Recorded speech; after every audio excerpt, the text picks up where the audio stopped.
सदन को रोकने के संबंध में या हो हल्ला कर करके काम में रुकावटें करने से एक सार्वजनिक चर्चा होती है, ये होती है कि हम लोग कहेंगे देखो सरकारों को काम नहीं करने देते, वो कहेंगे कि देखो सरकार हमको सुनती नहीं है।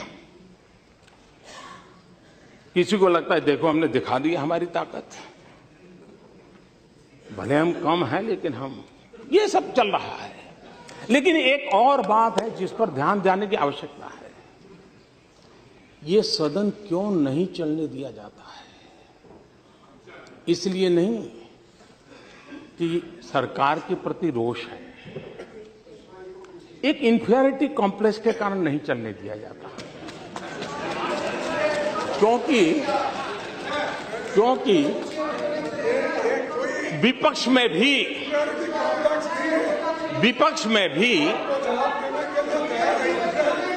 में भी ऐसे होनहार सांसद है, ऐसे तेजस्वी सांसद है, और मैं मानता हूं उनको सुनना, उनके विचार अपने आप में एक बहुत बड़ी एसेट है। लेकिन अगर सदन चलेगा तो उनको बोलने का अवसर मिलेगा, अगर वो बोलेंगे तो बहुत उनकी जय जयकार होगी, तब हमारा क्या होगा ये चिंता सता रही है। ये इंफीरियरिटी है कि विपक्ष के सामर्थ्यवान सांसद न बोल पाए, विपक्ष के सामर्थ्यवान सांसदों की प्रतिभा का परिचय देश को न हो, इसलिए ये सरकार को रोकने वाली बात तो अपनी जगह पे है, लेकिन विपक्ष में कोई ताकतवर बनना नहीं चाहिए, कोई होनहार दिखना नहीं चाहिए। इस इंफीरियरिटी कॉम्प्लेक्स का परिणाम है। इसलिए बहुत, अब जैसे इस बार संसद चला तो मैंने देखा कितने तेजस्वी लोग हैं हमारे पास, कितने शानदार विचार रखते हैं जी। पिछले 2 सदन में उनका कोई लाभ ही नहीं मिला, और इसलिए ये मैं समझता हूं कि बहुत आवश्यक है। और मैं देख रहा हूं कि बहुत स्टडी करके आते हैं हमारे विपक्ष के भी, छोटे छोटे दल के सदस्य हैं, 4 मेंबर होंगे, 3 मेंबर होंगे, और कुछ लोग मनोरंजन भी करवाते हैं।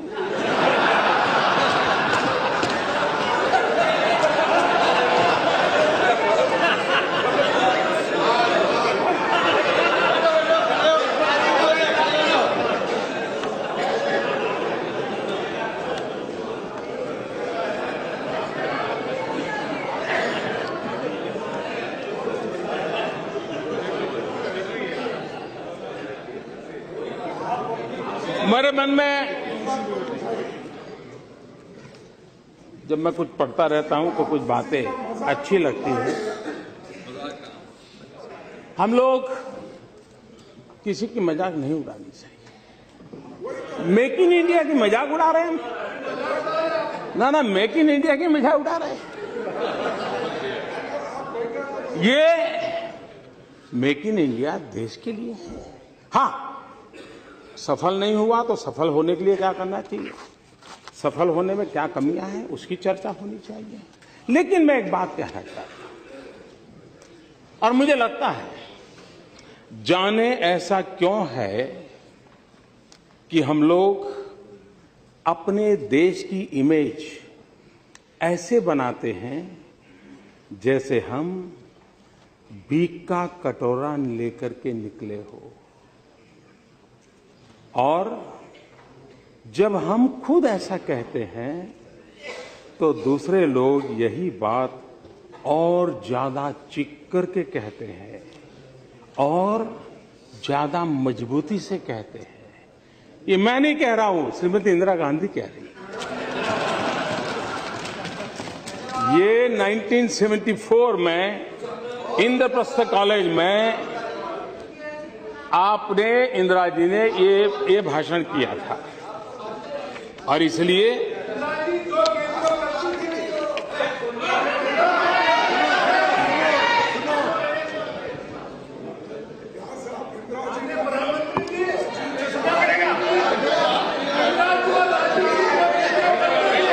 ये भी बात है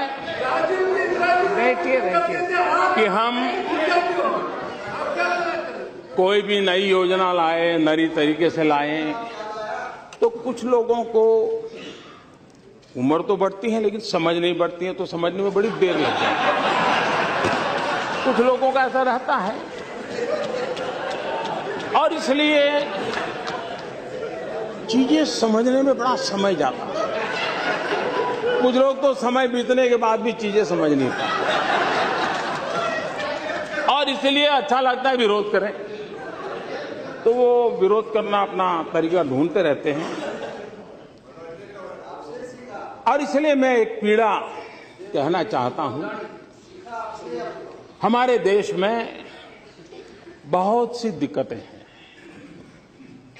ज्यादातर ऐसी है जो बहुत पुरानी है।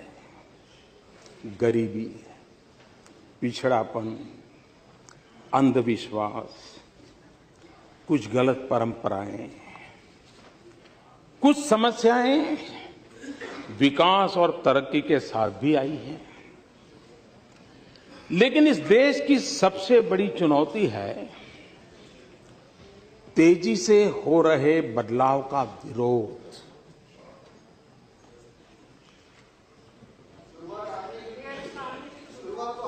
ये विरोध पढ़े लिखा तबका भी बहुत मुखर तरीके से करता है। जैसे ही कोई खास काम आगे बढ़ता है, 100 कारण बताए जाने लगते हैं कि ये काम क्यों नहीं करना चाहिए। मुझे लगता है कि एक मजबूत और ऊंची दीवार ने हम सबको चारों तरफ से घेर के रखा है। कितनी सटीक बात है। ये 1968 में इंदिरा गांधी ने कही थी।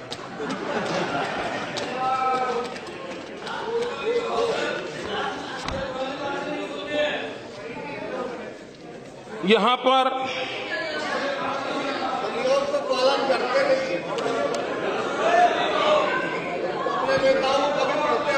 पर कोई भी बात आई तो ये कहा जाता है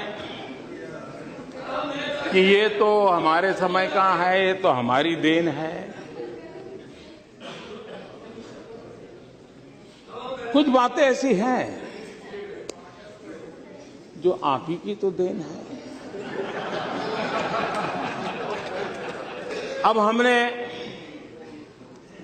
एक अभियान चलाया स्कूलों में टॉयलेट बनाने का। अब आपकी बात सही है कि मोदी जी, अगर हमने हमारे कार्यकाल में सभी स्कूलों में टॉयलेट बना दिए होते तो तुम क्या करते? ये तो हमने नहीं बनाए, इसलिए तुमने 4 लाख बनाए। ये आप ही की तो देन है।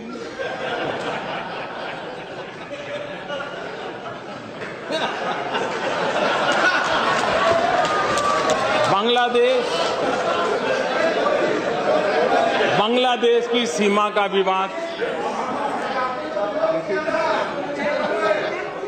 इतने दशकों के बाद बांग्लादेश सीमा का विवाद सुलझा। आप कह सकते हैं देखो, हमने अगर हमारे कार्यकाल में कर दिया होता तो मोदी तुम्हारा अचीवमेंट कहां होता है? ये तो तुम्हारे लिए हमने छोड़ के गए थे, आप ही की तो देन है। अब आप ही की तो देन है। 18,000 गांव, 18,000 गांव आजादी के इतने सालों बाद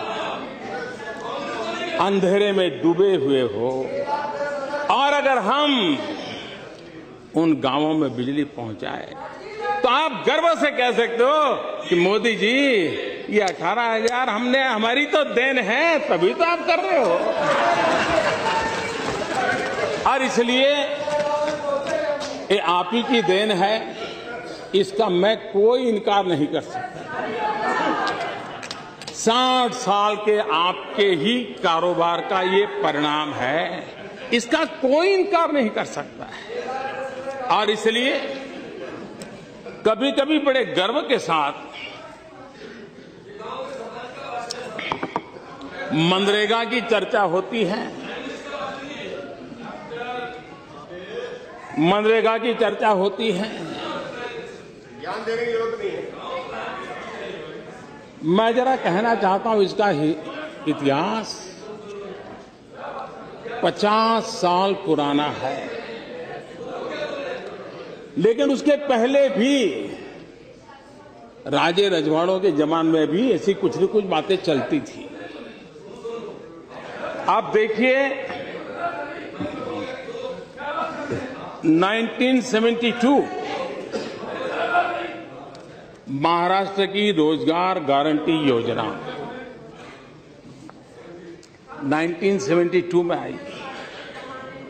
1980 में national rural employment programme NREP ये 1980 में उसका रिकार्नेशन हुआ। 1983 में rural landless employment guarantee programme RLEGP ग्रामीण भूमिहीन रोजगार गारंटी कार्यक्रम आया। ये सब इनकारनेशन होते गए, योजनाओं का पुनर्जन्म होता गया। उसके बाद 1989 में जवाहर रोजगार योजना JRY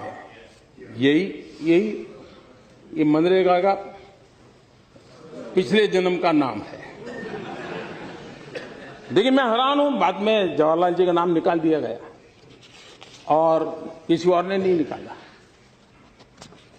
उसी दल ने निकाला जो हमें कोसते रहते हैं। उसके बाद 1993 एम्प्लॉयमेंट एश्योरेंस स्कीम EAS सुनिश्चित रोजगार योजना ये आया। उसके बाद वाजपेयी जी की सरकार आई, तो उस समय इन सभी योजनाओं में से जो भी अच्छा था ले लेकर के संपूर्ण ग्रामीण रोजगार योजना SGRY ये शुरू हुआ। 2004 में फिर उसमें इनकारनेशन हुआ। National food for work programme काम के बदले अनाज का राष्ट्रीय कार्यक्रम आया। और उसके बाद इसने नया रूप 2006 में लिया मनरेगा। और इसलिए पहले नरेगा और फिर कुछ एक नया ज्ञान हुआ तो फिर वो मनरेगा हुआ। तो ये गरीबों की भलाई के लिए कुछ न कुछ योजनाएं लगातार चलती रही है। ये बात सही है कि आप बड़े सीना तान करके कह सकते हो कि मोदी जी चुनाव में भाषण करना अलग चीज है, तुम कहते हो गरीबी हटाओगे, लेकिन तुम्हें मालूम नहीं हम कौन है। अरे हमने गरीबी की जड़ें इतनी जमा दी हैं, इतनी जमा दी है। मोदी तुम उखड़ जाओगे लेकिन इसे उखाड़ नहीं पाओगे। ये बात सही है कि मुझे यहां आने के बाद पता चला कि इतनी जड़ें जमाई हैं आपने, इतनी जड़ें जमाई हैं आपने। और इसलिए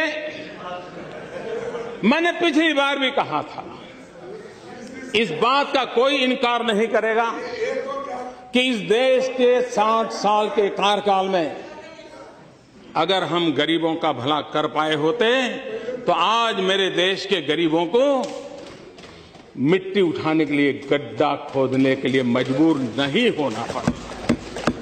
ये हमारा सफलता का स्मारक नहीं है, ये हम सबको स्वीकार करना होगा। और इसलिए